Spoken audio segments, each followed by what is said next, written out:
Hi, this is Alpha Sessions. My name's Ron Laver, and today I'm talking to Nic Bennett. Hello, Nic. Hi. Good to have you down here. Thanks. How long have you been playing music now? A long time. I started playing guitar at 16, and I'm now 35. Right. Yeah. Actually, you're doing well.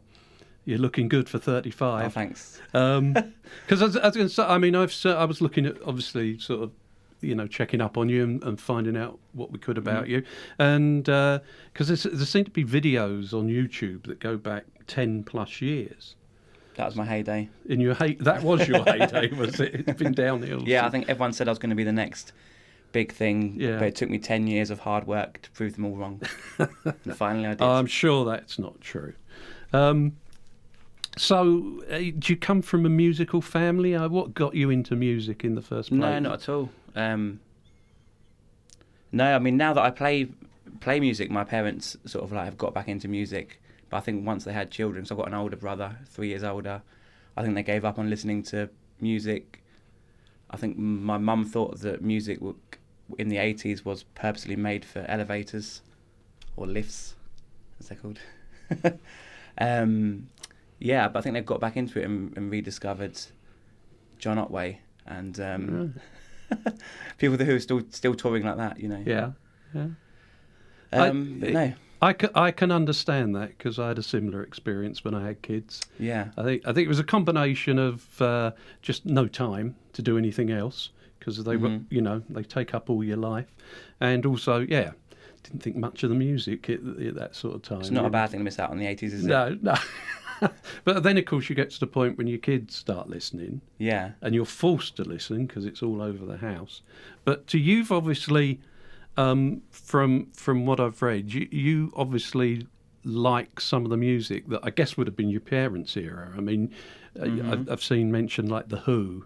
Yeah. And people like that, which you wouldn't have remembered them from first time round, would you? You presume you picked on. Was that an influence of your parents? Or was that something you discovered separately on your own? Yeah, I think it was on my own, and then I discovered they liked it. I think, like, my dad now likes Johnny Cash, but I don't think he did back then. And it's kind of the same with me. Like, there was some bands I didn't like, and now I kind of do like. And like that whole 80s thing, I'm kind of getting more into that now. I don't think a day goes by that I don't listen to the Smiths. Despite Morrissey's views. Yeah, we were talking before we came on air that you collect vinyl, don't you? And yeah. Is that for the music, or is it because I mean I know old vinyl, some of it can carry quite a value these days. Yeah. Are you doing that as an investment or because you really like the music? I guess I invested by mistake because I always used to buy them in the late 90s, early 2000s because they were so cheap. They were in the bargain bin for £1, or the CD was $12.99, and now the ones I bought for £1 are now maybe worth £50 to £100. Some of them. Do you play them on a turntable? Have you got the gear at home? Yeah, of course. Yeah, it's all I don't know how to work Spotify or those things. I ask my girlfriend all the time. I'm like, sort out my phone. I wanna go for a run. I need to listen to anything. You've been likened to people like Damien Rice. Mm-hmm. Who were the influences on you in terms of the music you write and sing yourself? Yeah, it was definitely Damien Rice, as you mentioned, because I only listen to, the age that I am. I listen to Britpop bands, all the ones from the 90s, who some of them I'm so embarrassed of now. But I guess Oasis have standed the test of time.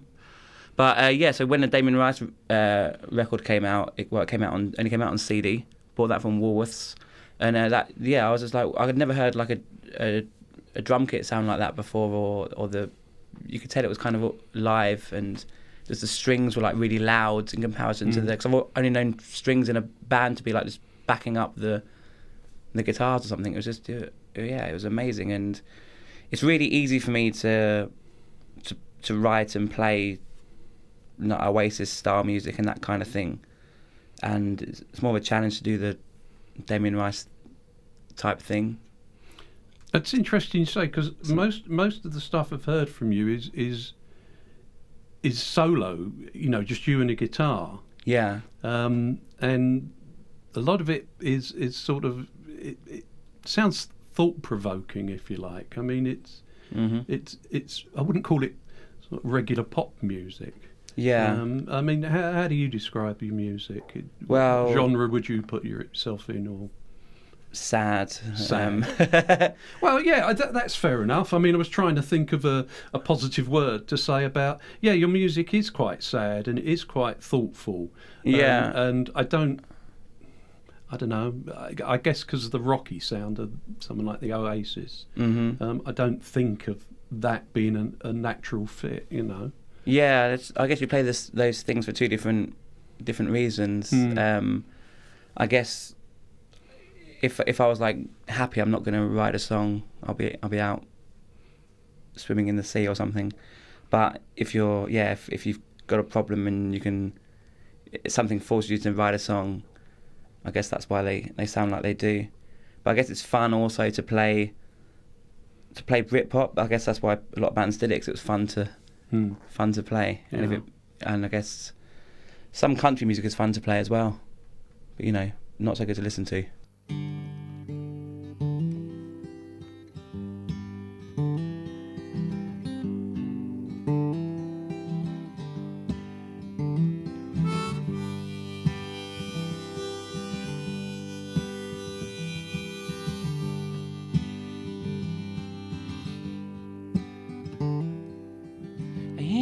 Nothing more to say, what you could tell me anyway.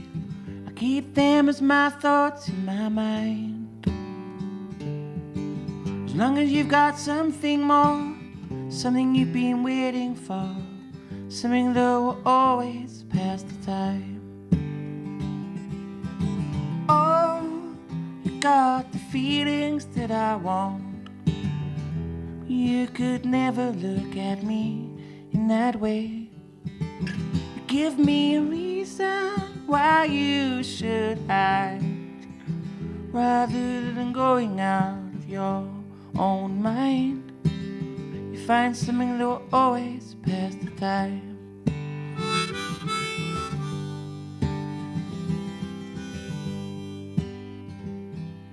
I worked hard all my life, married young when I met my wife. Killed his children, everything I could. And now I'm left with no pension plan, not a penny's left in my hand. If I could, I would've kept everything I had. Oh, you got the feelings that I want. You could never look at me in that way. You give me a reason why you should hide, rather than going out of your own mind. I find something that will always pass the time.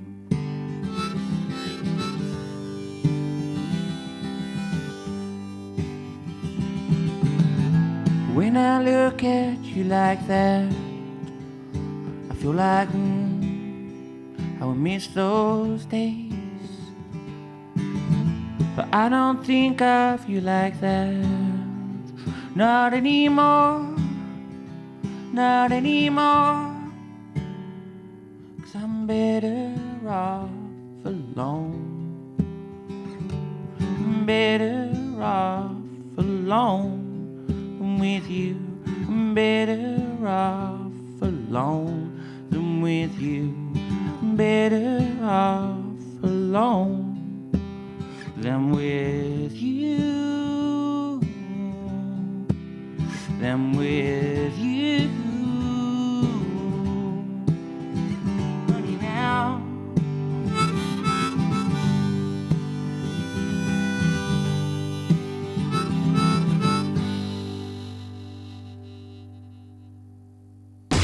The Alpha Sessions.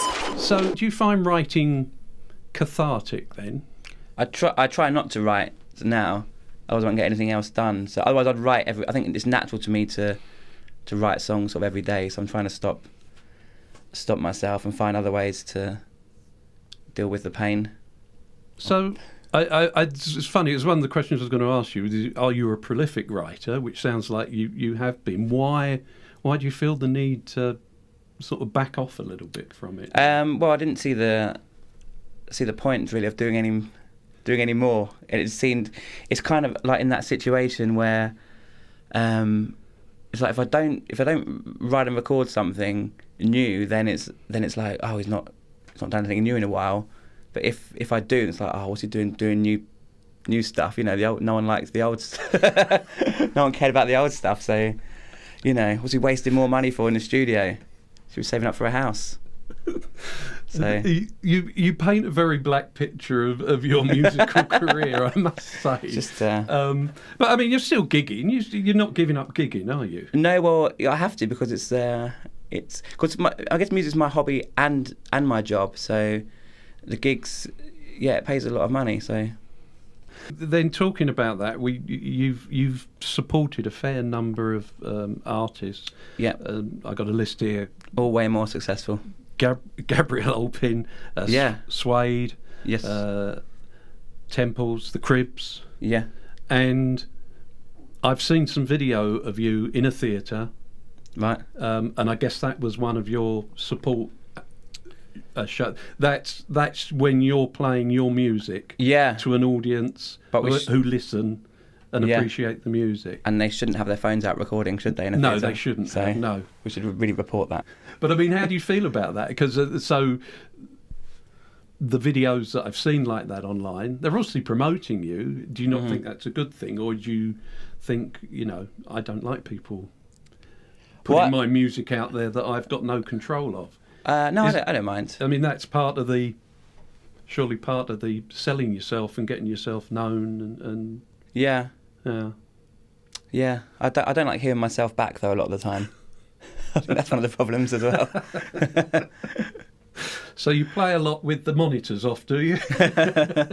Well, sometimes I just come on in, and if it is a theatre, like I think the Gabrielle Aplin gig was at the Marlow Theatre in Canterbury, and I played the first song just completely unplugged, you know, just walked to the front of the stage and played, and everyone was really quiet. I've done that a few times now, and that's really nice to do. But then I thought, oh, they spent a lot on this PA system, I better plug it do in. The rest of the set. Yeah, plug so it in. You were just singing acoustically with no mics even. Yeah, for the first song, and it sort of gets, even though it's really quiet, gets people's attention because they've got to be quiet to hear it, you know, and they can't. So if you, given an attentive audience, would you prefer to play in a theatre like that, or would you prefer to do it in a small club that's small enough that you actually didn't need any PA? Yeah, I used to hate microphones and PAs because I started out busking, and I went to, I can't remember what year it was, but Portugal, whenever the European Championships football was there. Was it 2002? Can't remember. But I was busking around Portugal and Spain then, and that was really good. And I just couldn't get on with singing into a microphone after that. But now it's more the other way around. Yeah. I'm just used to playing now with the microphone. So it's quite weird when I play unplugged now, which I'm going to do. Are you gonna do this new single for us today? Yeah, I'll play that. Yeah, I'll probably play the B-side as well to the single. The single. Yeah. And what about the new one? Bring it up to date. What about the new one that hasn't been recorded yet? So that's it's a song. I'll say it's a new one. It's not. I didn't write it that long ago. It's been changed around a bit. I mean, I wrote it a while ago. It's been changed around a bit since then. It's about, I wrote it after going to Scotland for the first time, which is it's not that far, but I'd never been there until I got offered to play a gig in Avermore with opening for Roddy Womble from Idlewild, one of my favourite bands from the late 90s, who I'm not embarrassed about and still think they're brilliant, still think he's a great songwriter. And I flew to Inverness and came down on the train. But it was amazing just going over England and seeing how being attached to that same coastline, and it's becoming more and more dramatic as you're just unbelievable that we're part of that. You can I get the train there now whenever I go. Like we went last weekend actually, last week to Edinburgh and stuff, but Yeah, it's interesting if you've never flown up the country before. Yeah, I remember so the first good. time I did it, exactly that, looking out the window going, wow. Yeah, and we got the train to. It looks like the map. Yeah, yeah. Amazing. And going to Who knew? Like Oban and Inverary, I played some gigs, just on my own in some pubs Fabulous. and barns there, and it's just just from Glasgow to Oban or Inverary, it's either one. If you get the train or the bus, it's about 3.5 hours, and it's just the Beautiful. best journey ever. It's like, yeah. Amazing. How did you find the audiences up there? Brilliant. Did you find they're more receptive? Yeah. Because I get Way more. I quite like a lot of the Celtic stuff, and I'm always annoyed because they never come south of Glasgow. And you see all these small gigs going on in these faraway places, that are too far to travel for a night. People like tour Scotland, is playing in the little islands and stuff like that, and that must be so good. Yeah. I mean, that's better than I feel sorry for these really successful artists that only get to play Glasgow and Edinburgh, Yeah. and London, and don't get to go to, if you're unsuccessful, you get to play the Shetland Islands, I hate going and seeing performers, bands, singers, whatever, in big theatres, in big venues, And as for things like the O2 and, arenas and that, forget it. Yeah, well, some of it has to be. I guess. If they have like a firework display halfway through their song. Yeah. Like you can have Iron Maiden in a, nowadays in a... Yeah, I did see Garth Brooks once a long time ago when his song about the fire and the stage burst into flames. Yeah, you couldn't do that in the... It's nice you're warm for a good in the local minute or two. Pizza Hut, could you? No. It wouldn't work. Other pizzas are available. Yeah.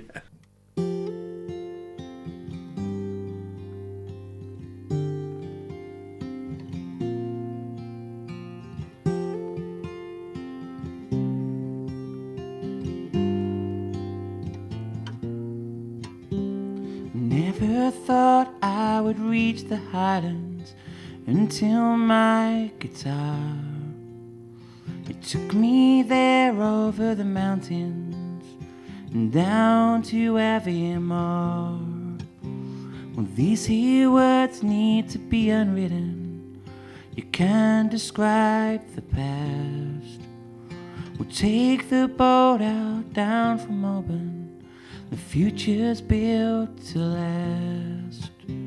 'Cause it's alright to suggest that we're doing fine south of the border. Why would the Highlands hold meaning to us?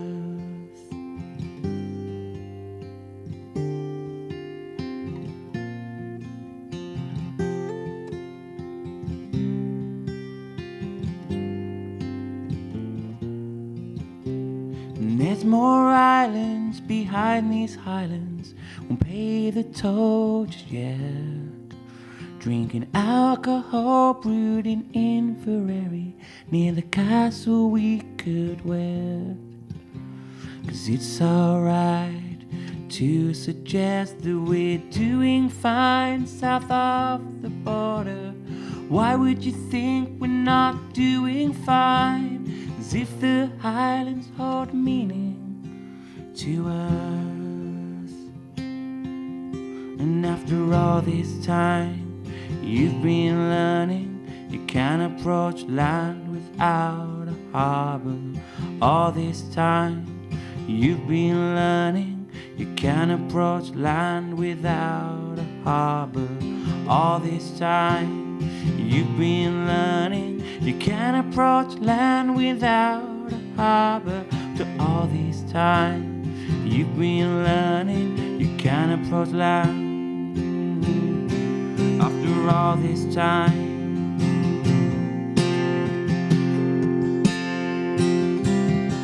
after all this time,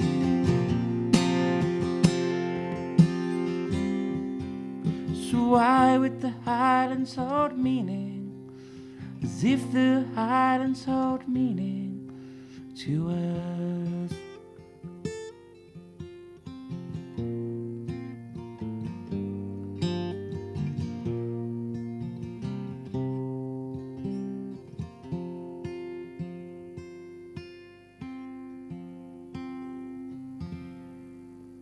The Alpha Sessions. You come from Kent, from Folkestone, I believe. Yes. And although you're living in South London now, Yeah. what's the music scene like down in Folkestone? Or is that why you're living in South London? Yeah. Folks, it used to be really good, you know. There used to be bands in pubs playing original songs. When I was like 18, and that was great. You could go anywhere. Now you go it's karaoke and cover bands, and I don't know if people's attention has been lost, or maybe the way that Folkestone voted actually in the referendum. But yeah, no, it was good. We had some bands from that. Morcheebo were from Folkestone, and I played with them in Paris, even though we're from the same town. We went to Paris. It's a long way to go to meet up, isn't it? Yeah. No, that was good. I was at the Bataclan where they had the terror attack, but it was before that. But there's Morcheebo from there. One of the members of Stereolab was in all bands that no one's heard of. But there was a big Canterbury scene, wasn't there? Caravan, bands like that, prog rock sort of stuff. Yeah, I don't know who's from Surbiton. Surbiton's great because Banquet Records is in Kingston, and they put me on with Suede, they put me on with the Cribs, and they put me on with Everything as well. So, you know, there's like 1,500 people go to those gigs, so that's good. So you definitely, it's definitely been a good move for you from an exposure point. Yeah, and moving up to London. When you're living in Folkestone, half of is the sea. Yeah. So you've only got one way to go. Yeah, so it's easier to get to a lot more gigs in Surbiton. I appreciate that. Yeah, I know exactly what you're saying. And that is why I used to play in Paris quite a lot. You've got a new single out. Yeah, it's kind of a demo, but I've been recording a lot with people, and you know, doing it as favours. Like I played at the wedding of a guy called Tim, and he's in a band called Republica, who were big in the 90s, and before that he was in Flowered Up, who were big in the late 80s. And he said, oh, you know, because he said, oh, how much do you want for the wedding? And I said, oh, well, look, if we can just record together, I'll do it for free. And we started recording, but it's, you know, he's on holiday a lot. I mean, their songs get played a lot on car adverts. So every time he gets a check from PRS, he's off on holiday. On holiday. Yeah, so we went back, we sort of record and stuff. But I thought I would, went back in with an old guy, in both senses of the word. He was an old producer of mine, and he was in an 80s band called Two Minds Crack, who were big in the Philippines. Right. After they split up, they had number one. I think they had number one in Italy. They maybe did okay here. I don't know, but so I thought I'd just record with him because it's quite fun recording with him. It's not as I recorded with. Before that, I recorded a couple of songs with, I can't remember his name, Martin, his name is, and he was in a band called We Are the Ocean, and the recordings are really good. Everyone likes those ones, but if I listen to them, all I can think about is the fact that I spent 8 hours recording just the vocals for 2 songs. But with Kevin, I decided to record because I knew it would get done quickly. And I knew a lot of people wouldn't like it as much because the quality of the studio is not as good, but it's more fun, and I can listen back to it with thinking that was fun to record it. Youth is Wasted on the Young, an intriguing title. So what was the basis of the song in terms of... Yeah, I guess I was thinking about walking through Folkestone and seeing how things have changed, I guess. Like there used to be an old sign up from the war about hot cakes, and that's gone now. I don't know, just things like that, and I was writing a bit about that, and that led to thinking when I heard that quote about youth is wasted on the young, got me thinking about that. But maybe it's the opposite, because I think being an adult, maybe that's wasted on, because young people they'd love to have the rights that adults can have. Like I think if they were allowed to vote and things like that, or allowed to, it must be very difficult going to America as a young person. Yeah, I think it's from England. Yeah, I think that's an old person's place, because you've got to be like 21 to drink usually. Yeah, I don't know what the voting age is. Probably the same. I don't know. And I have to say, it's a good song. I enjoyed it. And Thanks. And I noticed, I was listening to it on SoundCloud, and I noticed it said, click here for the rest of the album.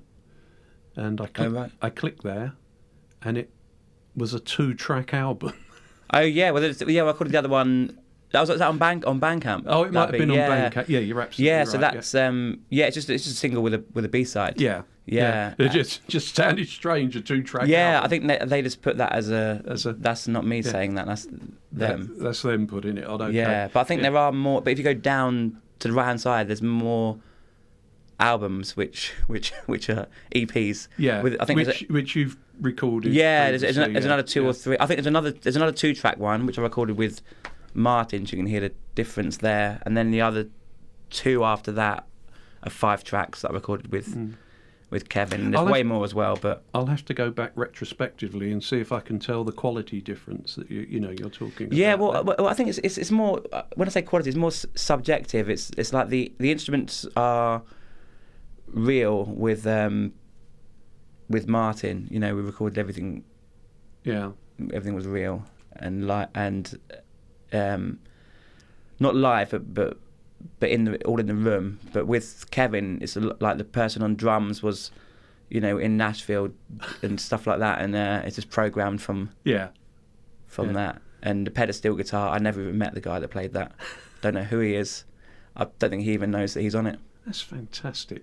It's fantastic recording music with people you've never met. You've never been in the same room. But I do know someone who plays pedal steel guitar, so I could have got him to come down and play. It was hard to find the right girl singer as well. So did you meet her? About 5 minutes before we went in the studio. Yeah, that's great. But she lived locally. She lived it was recorded near Brighton, and she lives there. So, and someone recommended her, and her name was Princessing, and I thought she's got to be on the record with that name. With a name like that. Yeah.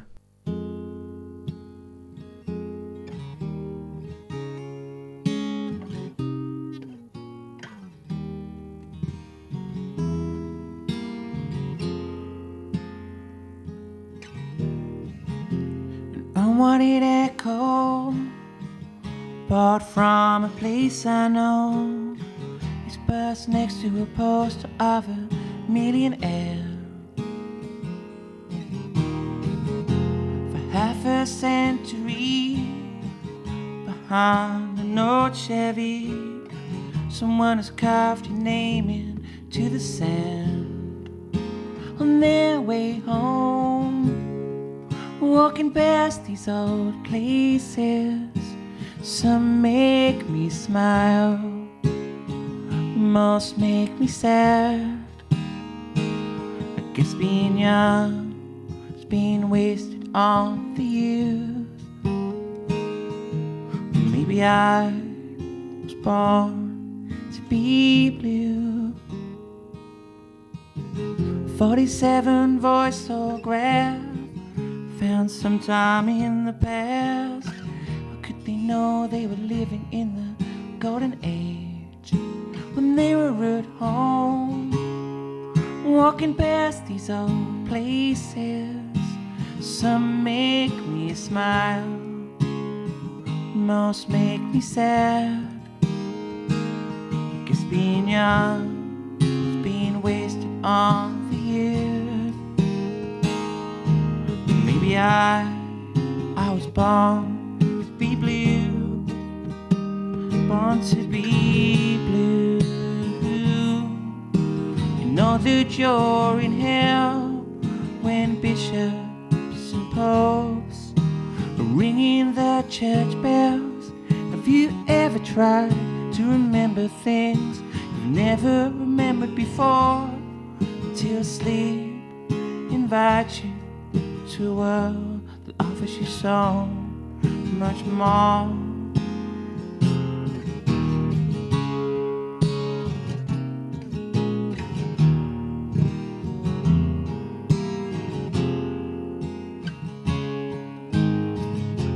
An unwanted echo, bought from a place I know. It's bugs next to a poster of a millionaire.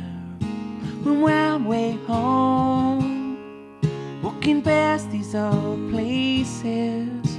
Some make me smile, most make me sad, because being young is being wasted on the youth. Maybe I was born to be blue, born to be blue. Oh,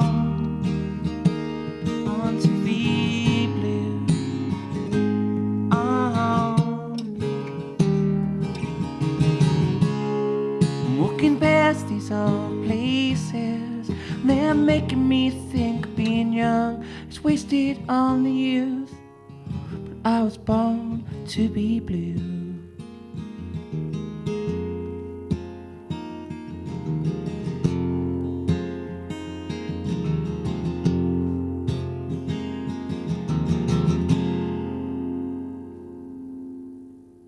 The Alpha Sessions.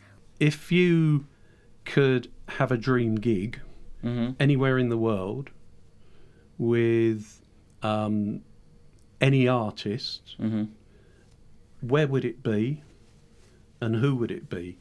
In terms, you can be Okay. on, you're on stage with them. Right, okay.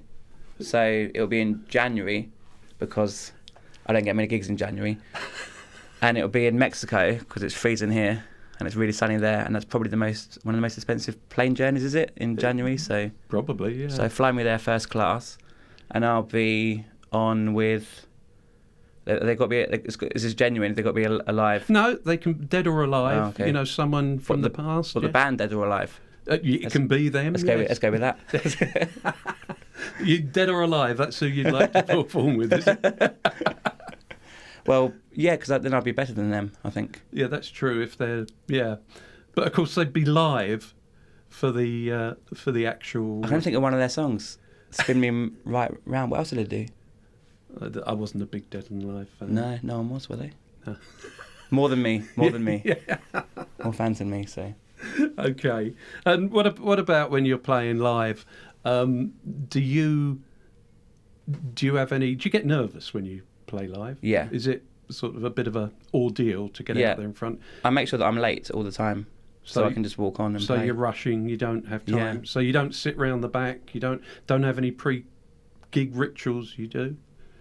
No. You just walk in. The crowd's all getting edgy because you're late, and they're thinking, "Where is this bloke?" Yeah. No, if I'm early, I'll probably throw up or something. Yeah. I'm like that with even. I used to work in a primary school as a teacher, and I would panic if I got there early, which isn't.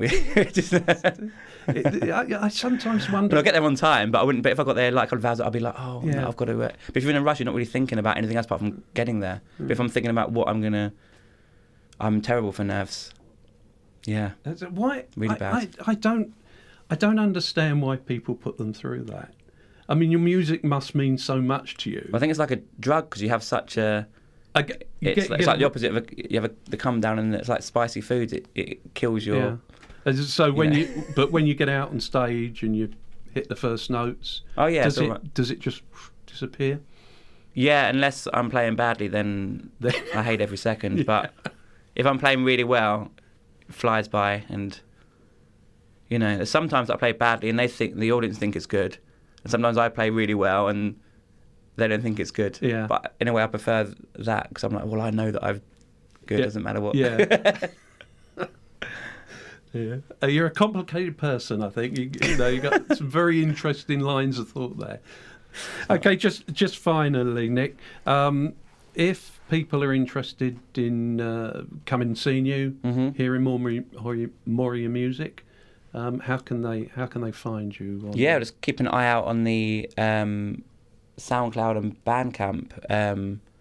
It's just soundcloud.com/Nic-Bennett, and just remember that Nic is with no K. It's Nic. NIC. And Bennett is double N, double T. And I think the SoundCloud is nicbennett.bandcamp.com. Okay. I think, yeah. Just do a search for Nic Bennett. Yeah. Without the K. Yeah, because no one else is spelt like that, so it probably will just come up. I found you very easily. Yeah. So, yeah. If I'm ever in trouble, I'll be... Just look at my gig list and. You do Facebook, don't you?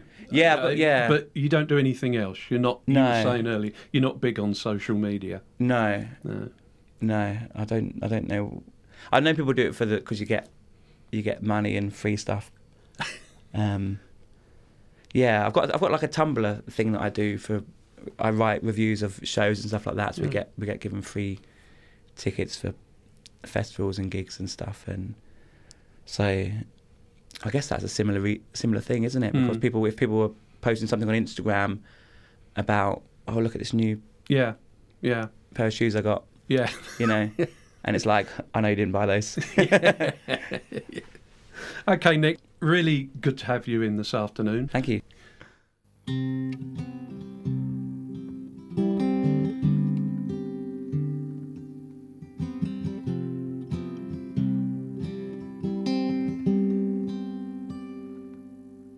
It's time to say what's on your mind these days, when all I see is drifting back. Well, I'm not ill, I feel weak always, and we could always be this way, but it's happening again. You started out as a friend, and then we sat on the shoreline, and the friends to an end, just like my time alone. Everything that I own is washed away by your eyes in the sun. Coming home, back home, once again. You were my friend, and then we sat on the shoreline, and the friends to an end. And it gets so hard the day you went away. The last thing I heard you say was that our